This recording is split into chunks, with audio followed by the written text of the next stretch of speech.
Alright, so we're back with more of the Relapse mod. I guess, and where we left off, I guess we're dying. I don't know what this red shit is on the screen, but I guess we're gonna find out. I feel blood running down my cheek as my alarm clock is engulfed in black flames. Oh shit. I'm torn between being excited that it actually worked and being scared that I just started a fire in my bedroom. The fuck? Shit. I try beating the fire out with a pillow, but it's not very effective. Soon all I'm left with is a pile of ash on my nightstand and a few blood stains on my sheets. The hell? Well, at least it didn't spread.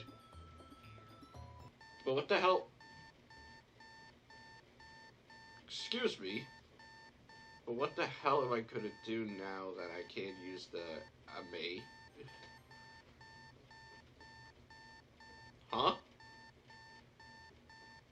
Oh, it was only a dream? I thought we were actually dying. I wake up and look at my intact alarm clock. Smack. I stretch my arms as I sit on the bed. I wonder how many people dream about destroying their alarm clock. I climb out of bed and pick out a clean uniform from my closet. On my way out of my bedroom, I glance at my alarm clock one more time. Amarasu? Nothing happens. Damn. Even though I don't possess the Sharingan, I'm still in a good mood.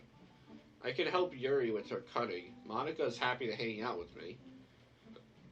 Improving Natsuki's mood is still a talent of mine. And then, of course, there's Sayori. Now that her depression is on the table, I finally feel like I can. It's starting to black out. My vision begins to blur as I feel sharp pains in my head. What's happening? I try to grab the sink, and we died. Ah, shit. I feel a stinging above my left eyebrow as I pick myself up off the tip floor. This is followed by something warm running down my face as I straighten up. Judging by the small puddle of blood beneath me, it's safe to assume that I busted my head open. Oh, God. I hope this isn't Chris's blood. I'm not sure if I'm gonna know this reference, I guess. The dumb joke does little to ease my pain, but does manage to bring a smile to my face. Maybe my stupidity really is the only thing keeping me sane. Ow. I tried taping or tapping out the wound on my head with my index finger to see how big it is, but it just causes it to sting more. Yeah, you gotta poke at the wound, it's gonna hurt. I guess I should use the mirror instead. I use the sink as I support as I slowly stand up. It appears that I cut open the skin just above my eyebrow. Luckily, it doesn't look like the cut is super deep. Unluckily, that doesn't stop it from continuing to bleed. I turn on the faucet and splash some water on my face to get the blood off. I then grab a few tissues and press them up against the cut to stop the bleeding. Once I have pressure on the wound, I begin going through the cabinets to find the rubbing alcohol. This is going to be a bitch. I pour some rubbing alcohol on a rag and take a deep breath. Ah, shit! If I didn't know better, I would think I just squeezed salty lemon juice into my blood. Once the burning has subsided some, I grab fresh tissue to press against my eyebrow. Whatever. My head becomes clearer once the pain starts to dwindle. Why the hell did I pass out? I didn't forget to eat dinner and I slept like a baby last night. I wasn't even stressed out this morning. In fact, it was quite the opposite.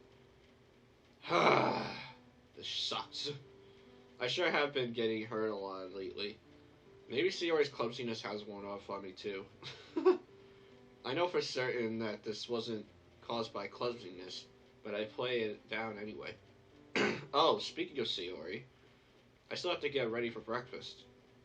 I wonder how long it will... That's how long it'll take. Huh?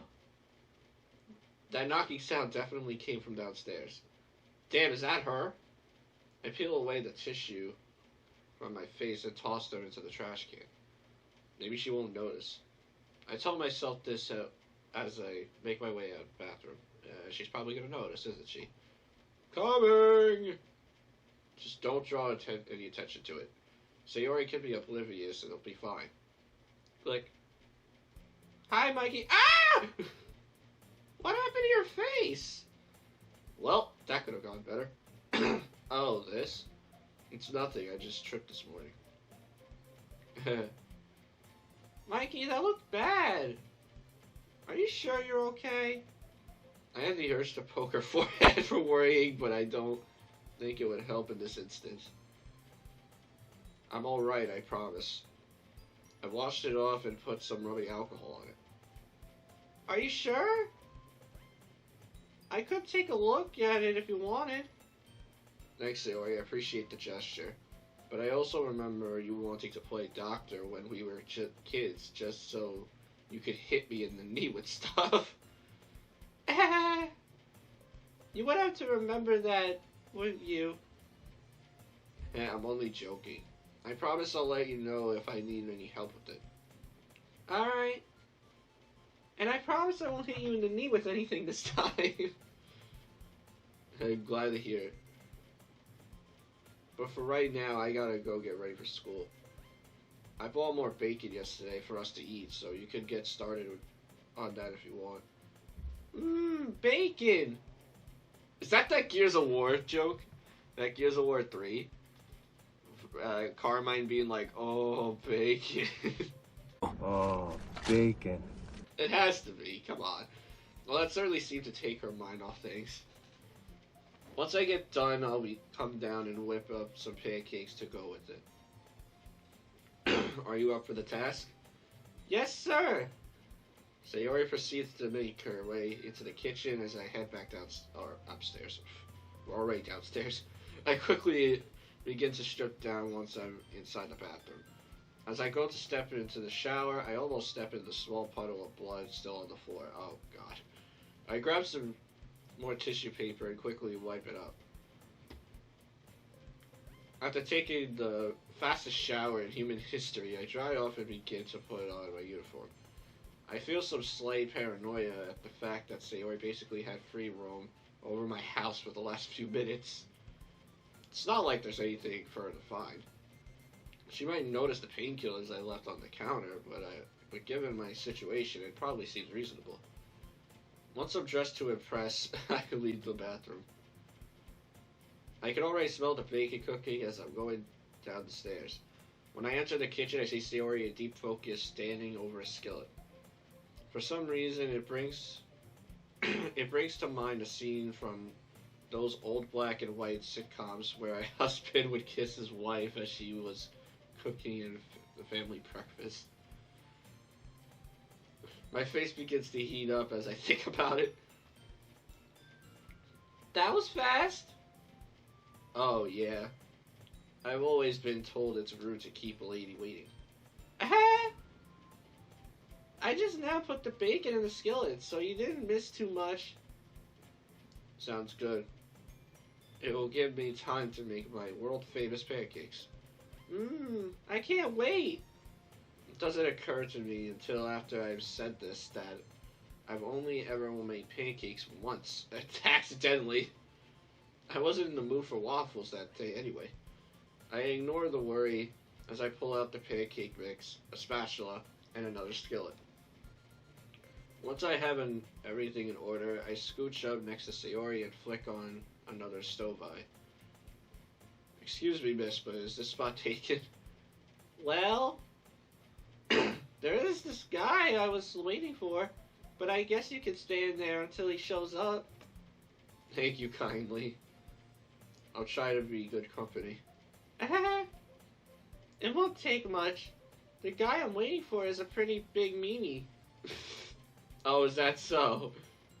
Mm-hmm. He always makes me cook for him. What? And whenever I try to be nice, he pokes me in the head. Pokes you in the head? You mean like this? Boop! Yeah, just like that. Huh. Well, I'm sure if you didn't worry so much about him, you wouldn't get poked. I've heard tales of people transforming into prunes. He said something similar. But I can't help but worry so much, you know? I care about him a lot. Sayori? Well, he's lucky to have someone as caring as you. And I'm sure he doesn't want you to worry so much because he cares about your happiness. Mikey? This moment is ruined by the smell of something burning. Oh shit. Dang! I flipped my pancake over to see that one side of it is shared. I guess this one will be mine, huh? It doesn't look so world famous to me. Shut up. Well, as long as it's not on fire. I should say or your knowing look. Meanie. We continue to make playful banter as we cook. Once everything is said and done, we are left with 4 pancakes and several pieces of bacon. I pull out 2 plates and slide 2 pancakes out onto one before handing it to Sayori. Once we both have stacked... I thought I had another burp. Fuck. Stacked plates, we take a seat at the kitchen table. Wait. No, never mind. Oh, there it is. She claims her seat next to me, and we both begin to eat. Out of the corner of my eye, I can see her sneaky glances at me as we do. I can't think bad of it, however, because I find myself doing the same to her occasionally. So, wow. Whew. That was some pretty good eating, huh, Sayori? Mm-hmm. We both managed to clear all the food on our plates. Well, except for the charcoal pancake, that is. Those pancakes were really good, Mikey. They went well with the bacon, too. Thanks, I guess I just got lucky. But it was really your bacon that once again stole the show. Ooh, I wonder if there is a way to combine them. We could call them pancake bacon, or bacon pancakes. I was completely gonna switch that up. I'm an idiot. I will drop down to one knee and propose to Sayori on the day she cooks bacon pancakes. I'm sure the president and vice president could find a way to make it work. Though we might need to ask Natsuki for advice to prevent any unwanted fires. Yeah. Speaking of Natsuki, I wonder if she'd be interested in joining our club. She doesn't live that far from here. That's a really good idea, actually. Now that my plan is to systematically spend time with every girl separately if it's fallen apart, spending any time with her at all could be good. Especially if she doesn't have a chance to eat much at home. I feel my jaw clenching as I think about it. That bastard, I swear. What? I swear if he really does hurt her, I'll kill her father. That's what? Oh, sorry. I was just making some executive decisions, is all. Which is how I've come to the conclusion that asking Natsuki to join us is a great idea. Yay! Here, I'll text her and ask if she's left her house yet. Sayori proceeds to quick draw her phone out of her bag. Ah! My muscles tense up as I hear her scream. What's the matter? We're running late! Oh, well shit. I grin a little as my blood pressure returns to normal. I guess that's a sign that we should get going, huh? Sayori immediately begins to frantically gather her things. While she's doing so, I pull out my phone and see that we actually are running pretty late. First period started 10 minutes ago. Oh my god! Though I can't say I wouldn't rather spend time with her. Watch her clumsily fall over herself as she gets ready to go makes my face run hot. I calmly toss the plates into the sink as Sayori bolts to the front door. Come on, Slowpoke! I'm coming. I scoop up my bag and we both head out. She practically drags me across the sidewalk on our trip to school. By this point, she has probably noticed the fact that I'm not in any hurry. I prefer to just walk there with you, dummy. Mikey, quit dragging your feet. We're gonna be late if we don't hurry up. Aren't we already late? Well, yeah. But we're gonna be more late if you don't pick up the pace. More late, huh? And here I was thinking you were in the literature club. I smirk at her as she realizes what she said. Now's not the time for that. Now's the time for getting to school. Sayori grabs me by my elbow and once again pulls me along with her. You can scold my verbality when we're back at the club. Damn, she looks like she got me with that one. It looks like one of us is... Fuck. What the... Wah!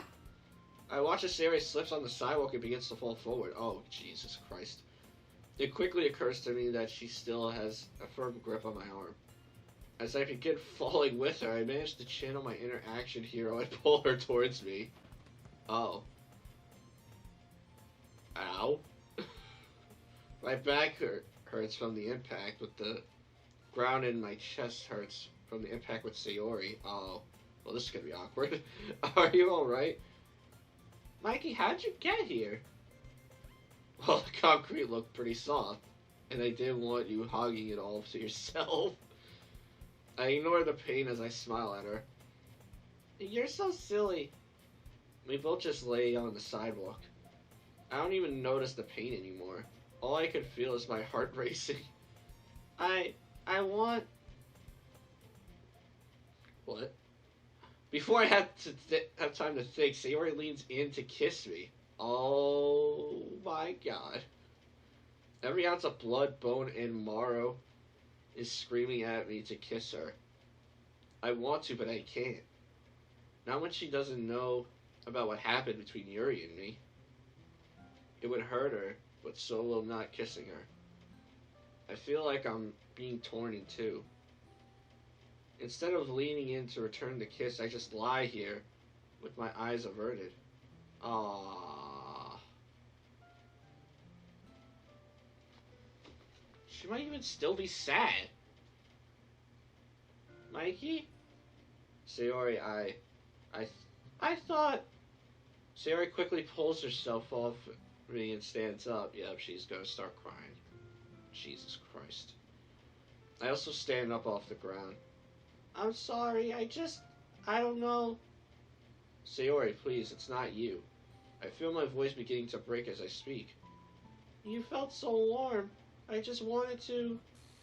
Whoa. Ah. Oh. I know that part. Oh, God, no. That's the part in the original game where if you actually say that you don't say that you love her, but you say she's just a dearing friend, she breaks down like that and screams. Oh, jeez. My blood freezes as I hear the scream again. This time, though, I could barely distinguish it from reality. It's like I actually heard it. Oh, God. Before thinking, I throw my arms around Sayori and hug her tightly. I'm so sorry, Sayori. I messed up. I never wanted you to get hurt. I can feel tears running down my face as I say this. Mikey, why are you crying? What's going on? I I. The familiar feeling of fatigue returns to me as I release her. Come on, I'll explain at my house. But what about school? We would have been late anyways. This is more important right now. Mikey? I begin walking back towards my house. After a few steps, I hear her beginning to follow behind me. Oh, God.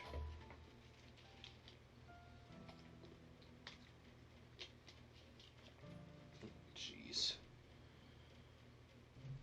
This is really gonna suck. Once we're both back inside, we stand in silence for a while. Sarah looks like she's trying to figure out what's going on. I feel worse the longer the silence lasts until I finally can't stand it. Here, we should sit down. I take a seat on the couch and motion for her to do the same. After she's sat down, I begin.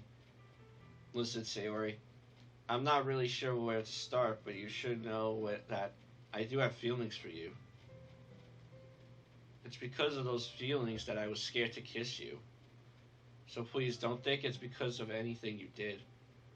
I think you're perfect just the way you are. I wouldn't change a single thing about you, you know.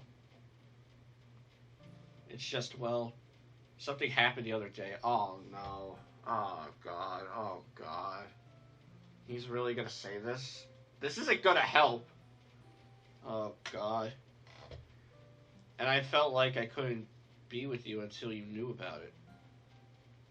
What happened? Her voice barely squeaks out as she speaks. Well, me and Yuri got to talking about a book that we both liked. I proceed to tell her about how I invited her, Yuri, to come over and how we watched a movie together. But when she went to leave, she kissed me. Oh, God. So, you and Yuri... Sarah, please, it's not like that. It was just the heat of the moment. Oh, God. Uh-oh. If you like Yuri, that's fine. You don't have to try and make me feel better. Oh, she's mad. Sayori. That's it, I'm done for. There's no way I can explain what I'm feeling to her. Now when she's like this. No, I can't give up. This may be my only chance. I can't lose her.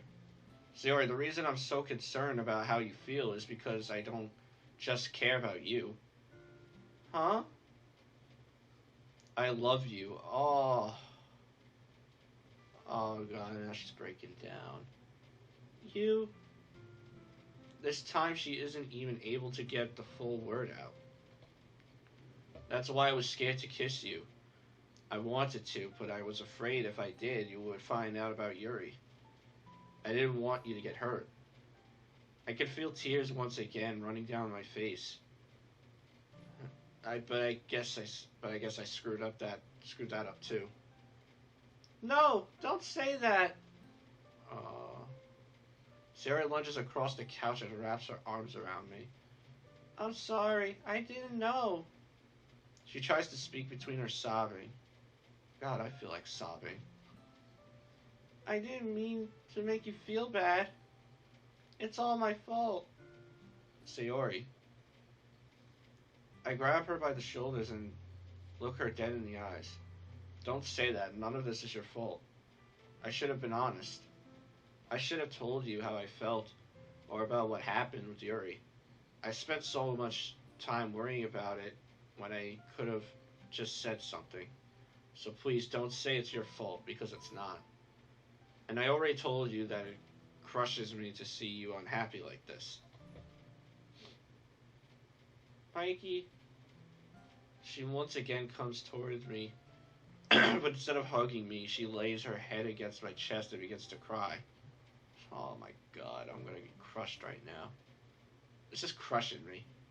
I wrap my arms around her and sit with my chin over her head. The numbness from yesterday also decides to make a cameo appearance within me.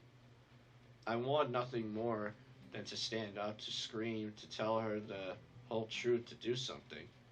But instead I just sit here with my arms wrapped around her.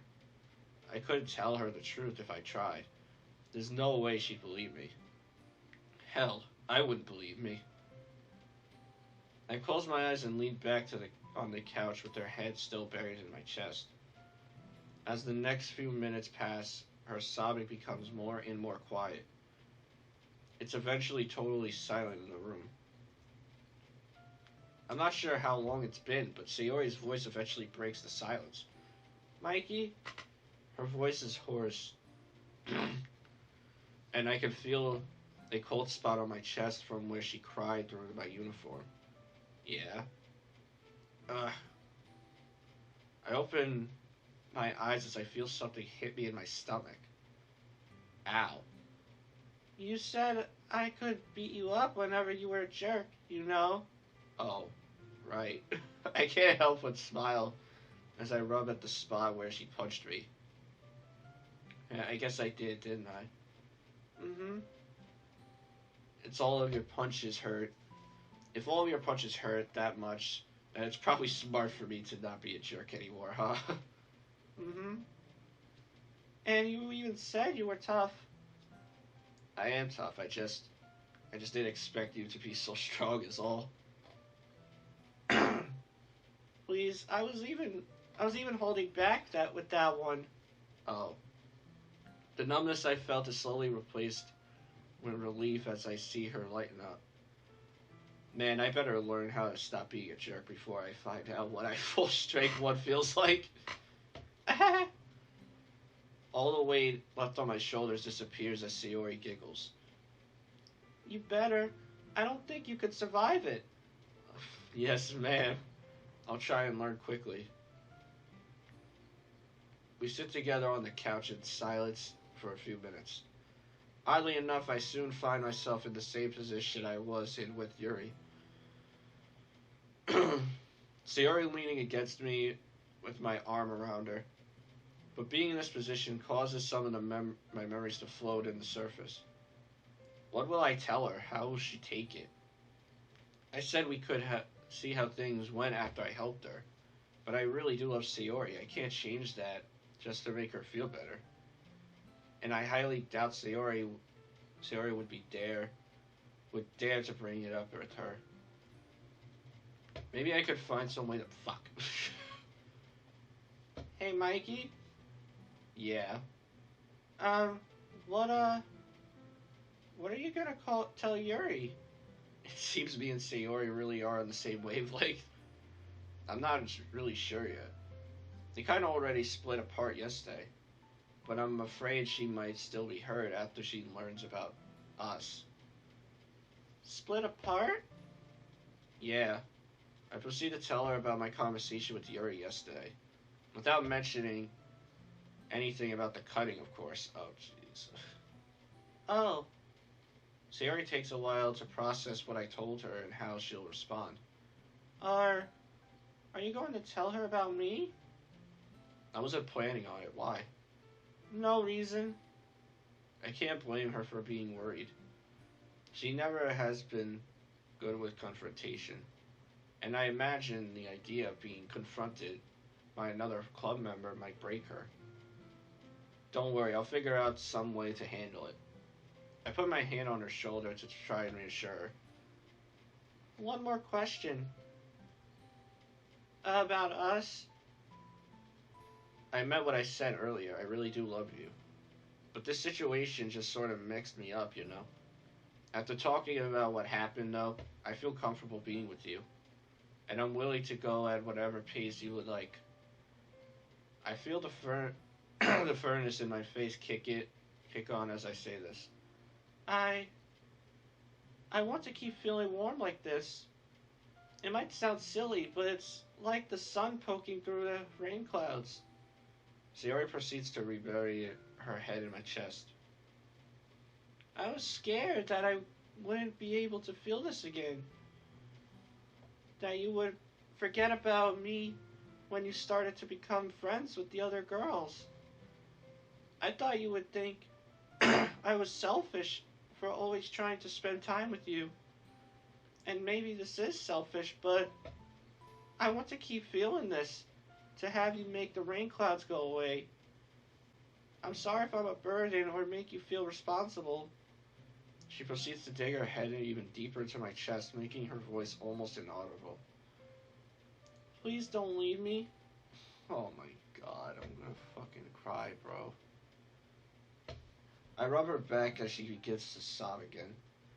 Sayori, I'm so sorry I haven't been there for you all these years, but I will never let you face your demons alone. I don't know how much I could actually help your condition, but I'll do my damnedest to keep you happy, no matter what. Once her sobbing has come to an end, I lift up her chin so that we're facing each other.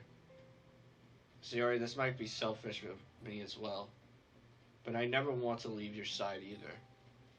No matter what the problem is, I'm more than happy to help you through it. You can never be a burden to me, not even if you tried. Because I truly do love you. Oh my god! Stop with the emotions! Stop! I feel my mind beginning to go blank as she begins inching closer to me. Mikey? As our lips meet, I feel something strange. Oh, man. Unlike Yuri, the world around me doesn't seem to slip away. Instead, I see all my problems right in front of me, the massive weight that rests on my shoulders. Now, instead of them being gone, I feel a confidence to face these problems. I can't give up, not so long as I still have something to protect. I find myself embracing Sayori tightly as I think this. As long as I have her, I can bear any burden the world throws at me. I have to ease up some of my passion as I feel some primitive urges begin to pop up. We're both speechless as we separate from the kiss. Silence. I hope that was worth the wait. You're so silly, Mikey. So a certain person keeps telling me. We sit in silence for a few minutes. There's a question I really want to ask, but I'm also scared to ruin the moment. I convince myself that it's to help her and begin to speak. Sayori, do your parents know about your... I don't think so. I've never told them. I didn't want them to worry about me more than they already do. Sayori, part of a parent's job is to worry about their kids. They don't see you as some burden. They have to deal with it. But as a daughter, they love you. But what if things change when they find out? What if they don't want to put up with me? I'm sure she's put some thought into telling them in the past. But I'm not the voice of depression. Remember the other day when we went to the park? You brought up the time that you fell into the water and I had to save you. Do you remember how your parents reacted when they saw us afterwards? They were terrified when you told them that you had fallen into the lake. They were worried sick until I explained what actually happened. But they got mad at me too. For a little while, yeah. But think past what happened after they were mad. You, me, both our parents, we were all joking and laughing after our clumsiness and on how I was a hero. I remember that you almost fell over when my dad patted you on the back. Well, it's not my fault your dad is so buff. Anyway, my scrawny kid self aside, the point is, even though your parents were worried and then mad, in the end, those feelings were replaced with joy. It's because they love you. Being around you makes them happy. So when they worry about you, they're trying to protect their own happiness as well as yours. I guess it's kind of like you and me. Seeing me happy makes you happy, doesn't it? Yeah. I imagine that's how your parents feel when they see you happy. I'm sure they would be willing to do just about anything to keep you that way. So please don't think of yourself as a burden. Sayori thinks over everything I just said for a moment. I want to tell them, but I'm still kind of nervous. It's alright to feel nervous. And if you want me to be there with you when you tell them, I'd be more than happy to. Thanks, Mikey. Sayori once again leans against me, but this time she wraps her hands around my arm. There's no telling what's going through her head right now. The idea of having to her help her tell her parents about the depression makes my confidence falter briefly. No, I could do it. No problem. For her, I would do anything, even fight her dad if need to. I realize that I am getting ahead of myself just a tad. Her dad could easily decapitate me with a single punch. Silence continues to fill the room as Sayori holds my arm in a death grip. This silence, however, doesn't feel tense or awkward. This feels nice. Mikey? What are we gonna do about school? Shit, can't say that it was on my mind. Dang, I forgot all about it. We should probably get going, huh? She releases my arm, allowing for the circulation to restart, and we both get up from the couch. How late are we? For the second time today, we begin our journey towards the school. But something is noticeably different this time. Instead of pulling me and trying to get me to hurry up, Sayori leisurely walks by my side. After walking in silence for a while, we naturally fall back into our routine of small talk and playful banter. This time, though, we're all holding hands while doing it. Along the way, we agreed that we should keep our relationship under wraps for a little while, just until we're both comfortable telling everyone.